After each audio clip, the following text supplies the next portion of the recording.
एक ऐसे मुद्दे के बारे में जिसने पूरे देश में बहुत बड़े आंदोलन खड़े कर दिए, और मेरा तात्पर्य है ये जो अग्निपथ योजना, जिसमें से अग्निवीर बनाए जाएंगे जो 4 साल के लिए सेना में काम करेंगे, 4 साल के बाद रिटायर कर दिए जाएंगे और इस दौरान उनको जो वेतन मिलेगा 30-35 हज़ार पर महीने, उसमें से 30% बचा के रखा जाएगा उनके जब नौकरी छोड़ेंगे तब, और उतना ही मैचिंग अमाउंट उनको सरकार देगी, यानी करीब 11 लाख के करीब जब वो रिटायर किए जाएंगे तब उनको मिलेगा। मुख्य रूप से 17.5 साल से ये योजना लड़कों के लिए शुरू होगी और 4 साल बाद वो रिटायर हो जाएंगे। बाद में इसकी उम्र बढ़ाकर 23 साल तक कर दी गई और कहा गया कि इससे भी इसका फ़ायदा है। दूसरी बात यह है कि इनको 4 साल बाद रिटायर करने के बाद इनको कोई पेंशन नहीं मिलेगी, इनको मिलिट्री कैंटीन की सुविधाएं नहीं मिलेंगी और इनको किसी प्रकार से रिटायरमेंट के बाद कोई मेडिकल बेनिफिट नहीं मिलेगा। यानी 23, 24, 25, 26 साल के बाद ये रिटायर्ड रहेंगे। इनमें से 25% तक लोगों को सेना में एब्जॉर्ब कर लिया जाएगा, जबकि बाकी लोग अपने भरोसे छोड़ दिए जाएंगे कि वो अलग अलग जगह पर अपनी नौकरियां ढूंढ लें। अब ये योजना डिक्लेयर होने के बाद कई राज्यों में बहुत विद्रोह हुआ, स्पॉन्टेनियस प्रोटेस्ट हुए। ख़ास तौर से बिहार में लड़कों ने जमा होकर स्वतःस्फूर्त तरीके से ट्रेनों को रोका, कई जगह आगजनी की और दूसरी मारपीट की घटनाएं की। इसी के साथ साथ जो यहाँ का किसान आंदोलन है उसने इस योजना का विरोध किया और लड़कों की जो प्रोटेस्ट थी उसका समर्थन किया। कई खाप पंचायतों ने भी इस अग्निपथ योजना का बहुत विरोध किया है। मुख्य बात यह है कि हमारे कई राज्यों में नौजवान बेरोजगारी के कारण परेशान हैं और अपने आप को मिलिट्री के करियर के लिए तैयार करते हैं। अब ये जो योजना आई है इसमें तो केवल 4 साल के लिए नौकरी मिलेगी, बाकी समय क्या होगा? उनकी पूरी ज़िंदगी पड़ी है, उस समय उनको कौन सा उद्योग ढूंढना पड़ेगा, कौन सी नौकरी ढूंढनी पड़ेगी, ये बहुत उनके सामने एक विषय है जिसके बारे में वो परेशान हैं और यही परेशानी उनकी ये आंदोलनों के माध्यम से सामने आ रही है। अब वैसे देखा जाए तो ये स्कीम, क्योंकि आज बेरोज़गारी बहुत बढ़ गई है, पिछले कई सालों से हम देख रहे हैं बेरोज़गारी का एक बहुत ख़राब आलम शुरू हो गया है और इसी बेरोज़गारी के कारण हमारे नवयुवक बहुत विचलित हैं, बहुत परेशान हैं।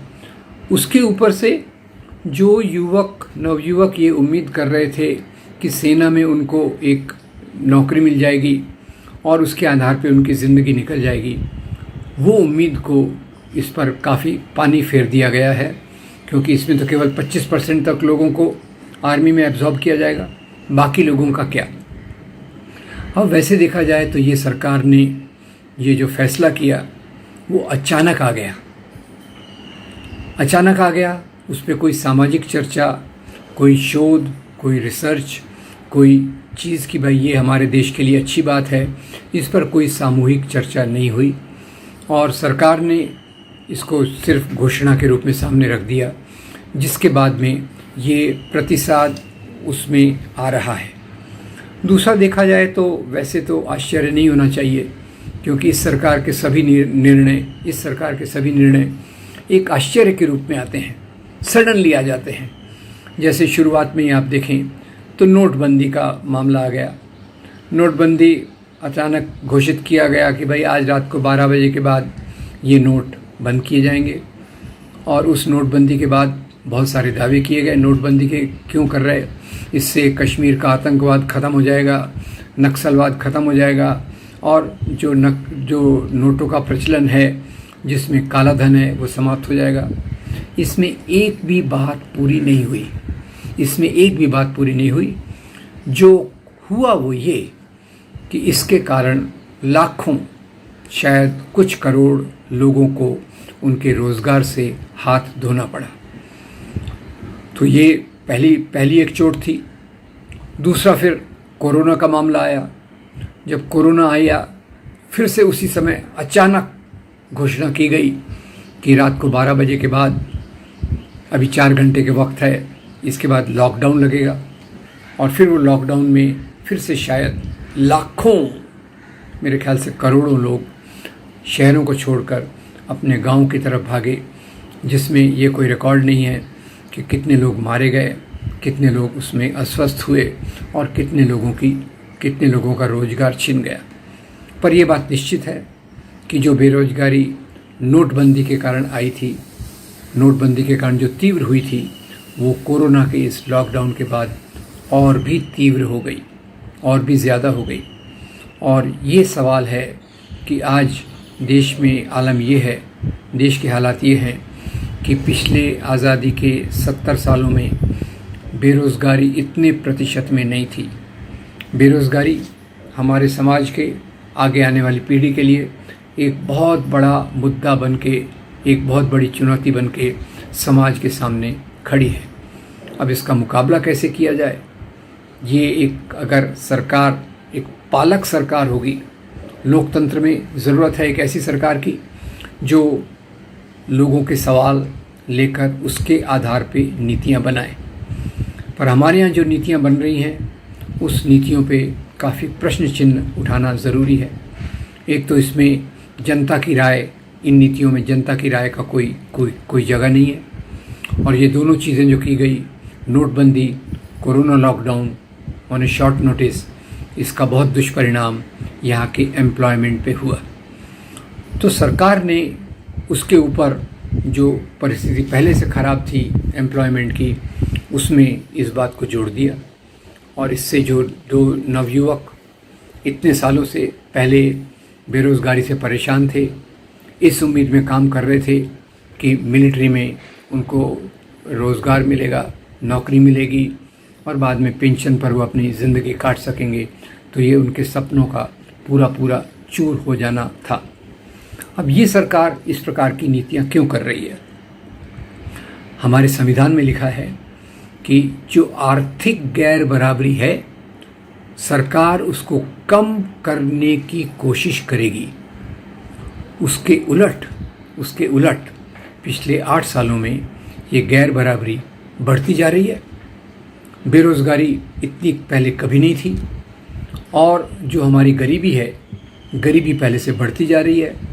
जो हमारे इंडेक्स हैं, इंटरनेशनल इंडेक्स, वो स्वास्थ्य के बारे में हो, शिक्षा के बारे में हो, लोकतांत्रिक स्वतंत्रता के बारे में हो, वो पहले से गिरते जा रहे हैं। तो सवाल है, और कुछ लोग अमीर से अमीर, दिन दुने रात चौगुने अपनी संपत्ति की वृद्धि कर रहे हैं। तो जो संविधान में लिखा है कि आर्थिक विषमता को दूर करना चाहिए, उसके उलट आर्थिक विषमता बढ़ रही है। सरकार ने नीतियाँ किस प्रकार से बनाना चाहिए, ये हमारे लिए स्पष्ट है। एक तो संविधान की गाइडलाइन कि सभी लोगों को रोज़गार मिलने की कोशिश की जाना चाहिए। वादा तो किया गया था 2014 में कि 2 करोड़ रोज़गार पैदा किए जाएंगे, जिसके आधार पर ये चुनकर आए। 2 करोड़ रोज़गार पैदा होना तो दूर, लाखों रोज़गार ख़त्म कर दिए गए, करोड़ों रोज़गार ख़त्म कर दिए गए। और जो नीतियाँ आ रही हैं उसमें और रोज़गार आएंगे, इसकी कोई संभावना नहीं दिखती। और ये नीति से ये बहुत स्पष्ट हो गया है। तो अब इसके पीछे का कारण ये भी समझने की ज़रूरत है, क्योंकि एक जो सरकार इस प्रकार की होती है जो लोगों की हितों को ध्यान में रखकर अपनी नीति बनाती है, और दूसरी प्रकार की सरकार अपने राजनीतिक एजेंडा के तहत चलते हुए कुछ उद्योगपतियों का, पूंजीपतियों के लाभ के लिए नीतियों को बनाती है। मुझे यहाँ महात्मा गांधी की याद आती है।